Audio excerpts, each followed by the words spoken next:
Colitis infeksi ya wis iki akeh, sigilosis, tuberkulosis, amuba, pseudomembran karena C. difficile, colitis karena virus, bakteri, parasit lainnya. Kumannya bisa ini, Entamoeba histolytica yang menyebabkan amoebiasis, sigelosis ya oleh Shigella, Campylobacter jejuni diare biasanya wis macam-macam diare ya, Escherichia coli ya, Mycobacterium tuberculosis ini pasti akan mengalami colitis kronis kalau itu ya. Clostridium difficile itu adalah colitis pseudomembranosa, penyebabnya Clostridium difficile akibat penggunaan antibiotika jangka panjang ya. Klinisnya ini ya, gejala yang berat, gejala yang dapat timbul itu macam-macam ya, tergantung etiologinya. Ya, begitu masa inkubasinya sudah selesai, muncul gejala, ya wis ya. Setiap mikroba masa inkubasinya beda-beda, onsetnya juga akan beda-beda ya. Kita dapat mencurigai adanya colitis infeksi bila diare berdarah atau yang bisa disebut dengan disenteri ya. Gejala lainnya nyeri perut, kram akibat invasi jaringan atau toksin merusak enterosit, akibatnya muncul darah ya. Pesan puncaknya apa? Ya darah lengkap, bisa melihatlah ada leukositosis enggak untuk infeksi bakteri. Serologis ya, bisa melihat kuman-kuman tertentu ya, pakai pemeriksaan serologis. FL feses lengkap, kultur feses ya, pemeriksaan BOF, USG, CT scan, MRI, kolonoskopi sesuai indikasi ya. Ini beberapa tata laksananya ya.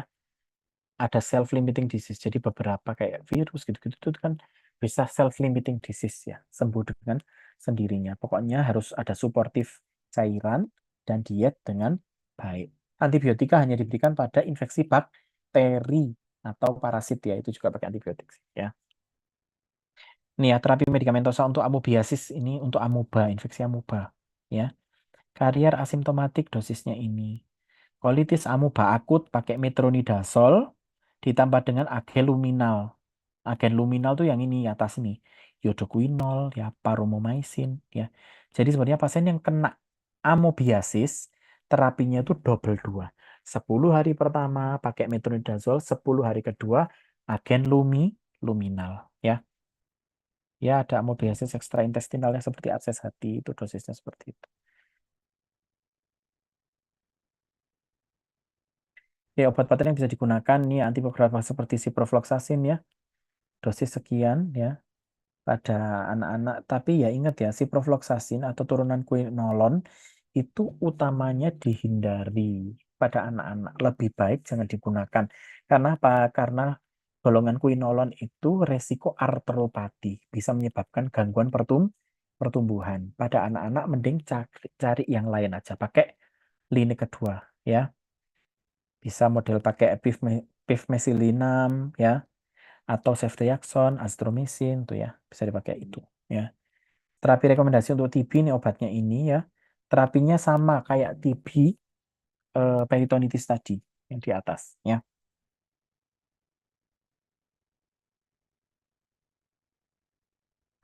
Oke, ini rekomendasi treatment ya, apa namanya?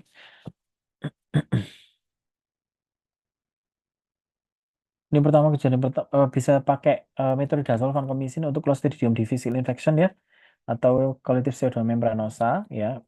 Prioritasnya pakai metro ya, bisa juga pakai vancomycin oral ya alternatifnya ya. Dan kalau kasus kambuh pertama tetap metro ya, alternatifnya vancomycin ya. Durasinya berbeda kalau kasus kambuh 10 hari, yang kambuh 14 hari ya. Penurunan dosis dalam 7 minggu, tapering course vancomycin ya. Ada kasus kambuh ketiga dan seterusnya ya. Ya sudah rumit kalau itu ya, sudah spesialistis. Berikutnya apendisitis akut ya. Nah, apendisitis akut ya itu penyakit segojangan ya, kayaknya kalian sudah ngerti semua. Radang usus buntu ya. Dia adalah penyakit bedah umum darurat yang paling sering. Bisa 100 orang per 100.000 penduduk, 1 orang per 1.000 orang ya. Usianya 10 sampai 19 tahun banyaknya. Atau 70% pasien itu usianya di bawah 30 tahun. Etiologinya apa? Belum pasti. Bisa karena batu di dalam usus buntu, fekalit, batu feses. residu makanan, hiperplasia limfoid ya, ada sekar intralumen atau ada tumor, infeksi bakteri atau virus, IBD pun juga peran menyebabkan apendisitis akut ya. Gejalanya apa ya? Nyeri perut, biasanya periumbilikal dulu ya. Habis itu lama-lama ke kanan bawah, migrating pain ya. Nggak nafsu makan, bisa konstipasi atau diare, demam ya. Migrating pain itu tadi ya. Ke right lower quadrant ya. Mual muntah itu sangat spesifik ya. Bisa ada mual muntah, bisa enggak. Ini ya, ini DDX-nya. Nah, ini ya. Nyerinya makanya bisa bermacam-macam letaknya ya. Ingat ya, dari lokasi tipikalnya di right lower quadrant ya, appendix itu bisa pindah-pindah ke mana-mana ya. Walaupun areanya utamanya di sini, tapi dia bisa naik ke atas variasi ya. Bisa juga ke sini, terutama pasien-pasien yang sedang hamil. Kalau pasien yang sedang hamil, uterusnya besar, appendixnya bisa pelari ke hipokondriak kanan sini bahkan ya. Gitu. Jadi atau bahkan sisi perut bagi pasien dengan malrotasi ya, atau pasien yang mengalami malrotasi itu bisa saja usus buntunya di sebelah kiri ya, bukan di kanan ya. Banyaknya appendix ini ya retrosekal ya, di belakang sekum 60%, 64%. Ada yang di belakangnya ileum sini 0,5%, ada yang ke sini, sini dan sini ya.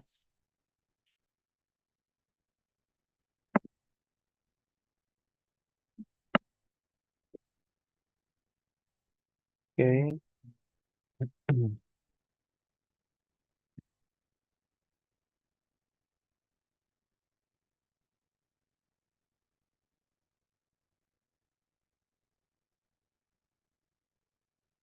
Ini ya, relative frequency of common presenting symptoms ya. Abdominal pain atau nyeri perut itu lebih dari 95% kasus itu pasti nyeri perut. Nggak nafsu makan tuh 70% kasus. Ya, kalau di hari konstipasi itu nggak mesti ada ya. Demam ya bisa ada seperlima pasien ya. Migrating pain tuh ya sering ya. Setengah lebih pasien itu mesti ada migrating pain. Mual muntah 65% pasien ya. Terus ini relative frequency some presenting sign ya. Ini lebih detail termasuk pemeriksaan-pemeriksaan tes temuan-temuannya ya. Psoas sign, obturator sign, Rovsing sign ya. Kalau Rovsing sign ini palpating in the left lower quadrant, causes pain in the right lower quadrant ya. Jadi ada rebound tenderness.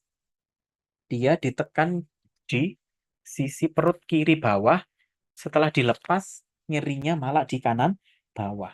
Jadi kita bukan nekan appendixnya, tapi nekan kontralateralnya. Setelah ditekan dilepas muncul nyeri di sebelah kanan. Obturator sign ya internal rotasi dari hip menyebabkan nyeri. Iliopsoas sign extending ekstensikan right hip pinggul kanan akan menyebabkan nyeri sepanjang posterolateral back hip. Biasanya itu adalah retrosekal appendicitis yang menyebabkan peradangan muskulus iliopsoas ya. Pemeriksaan penunjangnya apa? 70% darah lengkap ada leukositosis. Urinalisis dicek untuk membuang kemungkinan diagnosis infeksi saluran kemih ya. Kultur serviks ya jika ada kecurigaan peptik apa sampai peptik sampai pelvic inflammatory disease ya pada perempuan kalau ini ya. USG, nah sebenarnya USG ini efektif, Rek. Namun operator dependent, keterampilan operator. Bahkan operator yang terampil pun kalau appendixnya itu tersembunyi bisa aja nggak kelihatan. Ya mungkin ya kalau sudah susah banget terpaksa dilakukan CT scan abdomen ya. Tata laksananya apa? Suportif cairan infus ya. Sudah pasti diberikan antibiotika ya, IV spektrum luas dan dilakukan urgent appendektomi, diambil appendixnya. Terserah mau laparoskopi atau non laparoskopi ya. Aku ini adalah dua slide apa dua topik terakhir ya, demam tifoid sama nanti ada diare ya. Demam tifoid tak singgung karena dia memang enteric fever ya. Disebabkan karena infeksi Salmonella tipes ya. Salmonella typhi atau Salmonella typhimurium ya. Ini adalah penyakit sistemik akut biasanya keluhannya demam yang memanjang ya, 38,8 sampai 40,5 hingga bahkan mencapai 4 minggu nggak diobati. Minggu pertama gejalanya biasanya nyeri kepala, menggigil, batuk, gak jelas ya. Diaforesis, mialgia, malaise, sakit semua badannya ya, artralgia, nggak nafsu makan, perut nggak enak, mual muntah, mencret, dia konstipasi gitu-gitu ya. Sifat demamnya meningkat perlahan-lahan, terutama sore dan malam hari. Ya, di minggu kedua gejalanya berupa demam, ya masih tetap makin jelas demamnya ya, bradikardi relatif. Ya, setiap kenaikan 1 derajat suhu tubuh tidak diikuti peningkatan 8 denyut jantung per menit. Ya, harusnya kan setiap naik 1 derajat suhu, naik 8 denyut per menit. Tapi nggak ada pada pasien demam tifoid. Karena dia bradikardi relatif. Ya. Kuatitang lidahnya berselaput. Ya, atau lidah kotor biasanya ngomongnya. Gambarannya, lidah berselaput kotor di bagian tengah, tepi, dan ujungnya warnanya kemerahan. Ya. Bisa ada pembesaran hepar atau limpa, perut kembung, bahkan sampai gangguan kesadaran. Kalau udah ada gangguan kesadaran, biasanya kasusnya berat ya. Belum tentu masuk ke sistem saraf pusat loh itu. Bisa saja itu tipes dengan gangguan kesadaran, tapi tanpa masuk ke saraf pusat. Ya. Misalnya penunjangnya DL ya, wis nggak terlalu spesifik ya. Biasanya ada leukopeni. Justru leukositnya tuh turun. Paling sering leukositnya turun. Tapi jangan salah, beberapa kasus typhoid fever ada yang leukositnya malah tinggi banget ya. Hasil pemeriksaannya leukositosis tinggi 16.000 dan dicek pemeriksaan Tubex, ternyata Tubex-nya skornya positif 4 sampai 5 ya. Berarti kalau 4 sampai 5 kan positif kuat ya, menunjukkan infeksi tifoid yang aktif ya. Tubex itu adalah imunoglobulin M terhadap tipes ya. Apalagi kalau ini titer Tubex-nya lebih dari 6, itu indikasi sangat kuat ya, infeksi tifoid. Plus 4 aja sudah jelas tifoid ya. Kalau 3 borderline, ya belum bisa disimpulkan. Kalau kurang dari sama dengan 2 itu negatif. Ya, ini bisa juga dilakukan Widal ya. Kultur, ya kulturnya menurut waktu ya. Kultur darah itu di minggu 1 ke 2. Kultur feses minggu ketiga sampai kelima. Minggu keempat kultur urin. Ya, bisa menumbuhkan Salmonella typhosa. Atau bisa juga kultur sumsum tulang. Ya, biasanya mesti tumbuh. Ya, kalau kasusnya meragukan dan susah didiagnosis. Ya, ya juga ada sih pemeriksaan ELISA saliva ya, tapi di Indonesia belum umum, nggak umum. Demam tifoid, nah ini tak bilang. Demam tifoid toksik. Demam tifoid sertai gangguan kesadaran dengan atau tanpa kelainan neurologis lainnya. Dan hasil pemeriksaan cairan otaknya masih normal. Ya, itu namanya tifoid toksik. Hati-hati, dipahami ya. Ada tifoid karier. Seseorang yang kotorannya atau feses atau urinnya mengandung Salmonella typhi setelah 1 tahun pasca demam tifoid. Nanti ada obatnya sendiri. Ya, agak lama pengobatannya. Tanpa gejala klinis. DDX-nya apa? Demam berdarah, dengue, malaria, enteritis, bakteri. Tata laksananya diet dan terapi suportif, bisa saja rawat inap, bisa juga tidak, dan diberikan antibiotika. Pilihannya apa ini ya? Pilihan utama chloramphenicol 4 kali 500 sampai dengan 7 hari bebas demam. Sampai 7 hari bebas demam. Bisa tiamfenicol dosisnya sama. Bisa pakai cotrimoxazole 2 kali 960 mg selama 2 minggu. Bisa ampicillin dan amoxicillin ya. Dosisnya sama selama 2 minggu. Cephalosporin generasi 3 ya, bisa ceftriaxone dosis 3-4 gram ya. Bisa juga pakai cefotaxim. Cefotaxim juga cephalosporin generasi 3 juga ya. Atau cefoperazone juga generasi 3 sama ya. Atau pakai quinolone. Kalau pada anak-anak tidak bisa pakai quinolone. Ya, karena tadi tak bilang quinolone bisa bikin artropati ya. Yang bisa dipakai apa? Norfloxacin, cipro, oflo, perflo, pevlo sama fleroxacin ya. Levofloxacin sebenarnya juga bisa sih, tapi nggak masuk di PPK ini ya. Ini kasus toxic typhoid ya. Kasus toxic typhoid langsung diberikan kombinasi chloramphenicol dan ampicillin plus steroid prednison 20 hingga 40 mg. Toxic tivoid tadi yang mengalami penurunan kesadaran. Ya, diingat-ingat ya, toxic tivoid obatnya kombinasi. Ya, kombinasi antibiotika hanya didiagnoskan pada toxic tivoid, peritonitis, atau perforasi dan renjatan septik. Sesuai tutorial kalian kemarin, pasien tivoid, terus dia ada perforasi, terjadi peritonitis, ya, perforasi peritonitis, maka diberikan kombinasi antibiotika. Ya, ini ya untuk karier, treatmentnya seperti ini. Ya, kalau ada infeksi cacingnya juga, ya, bisa diberikan obat tambahan praziquantel, metrifonat, dan dengan dosis interval 2 minggu ya kalau metrifonat, ya. Kalau praziquantel tunggal. Ini ya, perhatian pada kehamilan, fluoroquinolone dan cotrimoxazole tidak boleh digunakan. Chloramphenicol dan thiamphenicol tidak dianjurkan pada kehamilan. Ya, ini komplikasinya bisa itu pada darah usus, perforasi, ileus paralitik, dan pankreatitis. Ekstraintestinal juga ada banyak. Ingat ya, demam tifoid itu bisa saja menyebar keluar intestinal, ya, bisa ke lain-lain, bisa hepar, ginjal, tulang, neuropsikiatri gitu ya. Terakhir, habis gini kalian istirahat kok, jangan khawatir. Diare infeksi ya. Definisi diare wis bocon dhewe ya, udah tahu ya.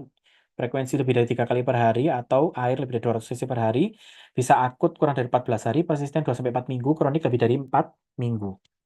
Penyebab gastroenteritis karena infeksi. Misal toksin dalam makanan, inkubasi kurang dari 6 jam, cepet reaksinya. Biasanya makanan-makanan yang kotor ya, makanan yang udah agak setengah bau, kamu makan ya wes kena Bacillus cereus, Staphylococcus aureus, Clostridium ya, enterotoksin ya yang dikeluarkan. Bakteri inkubasi 12-72 jam. Kolera, etek, ehek, eyek, Salmonella, Shigella, Campylobacter, Clostridium ya bisa menyebabkan diare pasca konsumsi 12-72 jam ya. Virus inkubasinya singkat ya, cepat, mendadak, demam tinggi ya. Ada orangnya diare-diare hebat, biasanya anak kecil ya, di sekitar rumah, terus sorenya sudah nular ke anak yang sebelahnya lagi ya. Penyebabnya biasanya rotavirus atau norovirus. Protozoa inkubasinya lama ya, seperti Giardiasis, Cryptosporidium, Microsporidiosis, Dysentery amoeba ya, Isosporiasis. Terangan yang ada bintangnya itu biasanya muncul diare berdarah. Eyek, Salmonella, Shigella, Campylobacter, Clostridium difficile ya, dan amoeba itu sering-seringnya diare berdarah ya. Terapinya apa ya? Suportif, cairan elektrolit itu sudah pasti ya. Per oralnya bisa pakai larutan garam gula, oralit ya. Larutan rehidrasi oral ya. Kalau intravena ya wis pakai cairan kristaloid, ringer laktat, ringer asetat, normal salin, ringer dextrose, hati-hati ya. Kalau ringer dextrose tuh biasanya cenderung hipotonis. Jumlah kebutuhan cairan menyesuaikan dengan status hidrasi. Tak ingatkan kemarin, Rek, status hidrasi harus dihitung ya sesuai klasifikasi berdasarkan CDC AS 2008 atau menggunakan skor Daldiono. Ya. Terapi nutrisi nanti disesuaikan kebutuhan pasien ya, oral, enteral, parenteral, atau pakai full infus nutrisinya dari infus ya. Bisa. Itu namanya total parenteral nutrition yang full infus. Kalau enteral berarti masih pakai nutrisi saluran cerna ya. Klasifikasi dehidrasi menurut WHO, kalau tanpa atau dehidrasi ringan itu kurang dari 5% penurunan berat badan tubuh, sedang 5-10%, dehidrasi berat lebih dari 10% penurunan berat badan awal ya. Ini defisit cairannya ya, dalam mililiter per kilogram berat badan ya. Kebutuhan cairan per hari menggunakan metode ini bisa dehidrasi yang minimal 103/100 kali 30-40 ml per kilogram berat badan per hari. Kalau dehidrasi ringan sedang bisa pakai ini ya, 109/100 kali 30-40 per kilogram berat badan per hari. Ya, dehidrasi berat pakai ini. Ya, kalian mau pakai rumus ruwet itu boleh atau pakai rumus simpel ya. Ini ya penilaian derajat dehidrasi menurut WHO ada skor 1, skor 2, skor 3 ya. Kalau skor lebih dari 6 tanpa dehidrasi. 7 Oh, bukan lebih dari 6, sorry. Skor kurang dari 6. Kok lebih dari 6? Skor kurang dari 6 tanpa dehidrasi. Kalau 7 sampai 12 dehidrasi ringan, sedang. Lebih dari 13 adalah dehidrasi berat.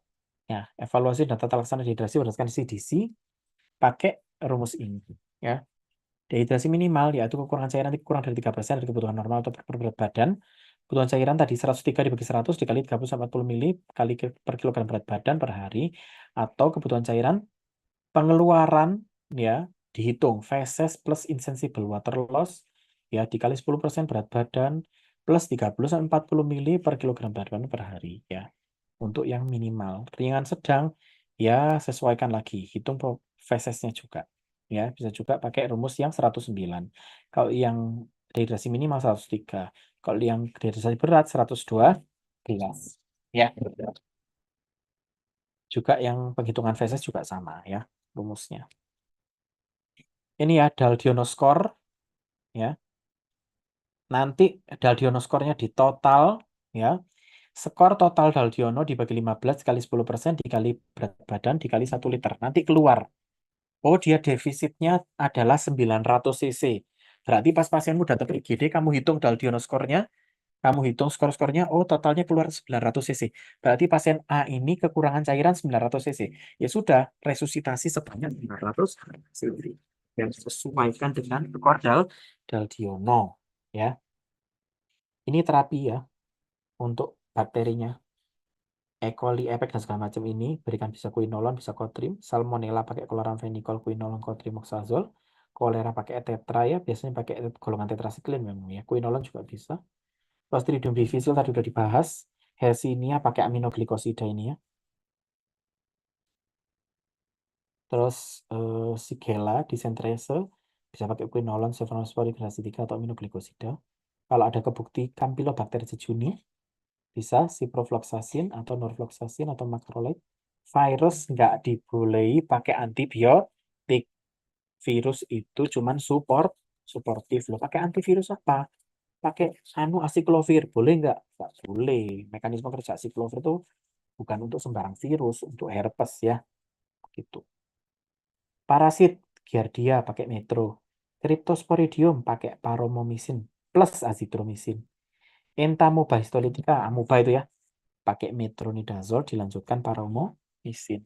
Isospora pakai ini, jamur ya, Candida, Cryptococcus gitu-gitu ya, pakai anti jamur ya. Bisa diberikan intravena dilanjutkan oral tergantung keadaan umum. Bisa fluconazole, itraconazole, voriconazole ya. Atau pakai nystatin. Nah, ini terapi simptomatik ya. Bisa pakai absorben, kaolin atau smectide gitu-gitu ya. Probiotik, lactobacillus bifidobacteria. Berikan antimotilitas boleh, hati-hati tapi ya. Loperamid, difenoksilat, ya, tinctur opium camphor itu boleh untuk mengurangi frekuensi diare. Kalau diare benar-benar gak karu-karuan cair, cor-cor-cor, banyak banget, mati lama-lama pasien kalau diare mancur-mancur terus kayak gitu. Ya terpaksa harus di stop diarenya, pakai loperamid. Ya, kalau mancur-mancur banget ingat harus di stop. Kalau nggak gitu pasienmu nanti bisa dehidrasi, shock. Bismut nggak ada di Indonesia. Komplikasi sistemik ya, hipovolemi, hiponatremi, bisa sepsis, hati-hati karena infeksi ya. Bisa juga muncul sindroma uremik hemolitik, hemolitik uremic syndrome. Biasanya hemolitik uremic syndrome itu terjadi sebagai komplikasi pada pasien-pasien infeksi apa? Shigella atau E. coli ya. Wes referensinya dari sini. Mungkin itu yang bisa tak sharingkan buat adik-adik sekarang. Mudah-mudahan ilmu yang tak sharingkan bermanfaat.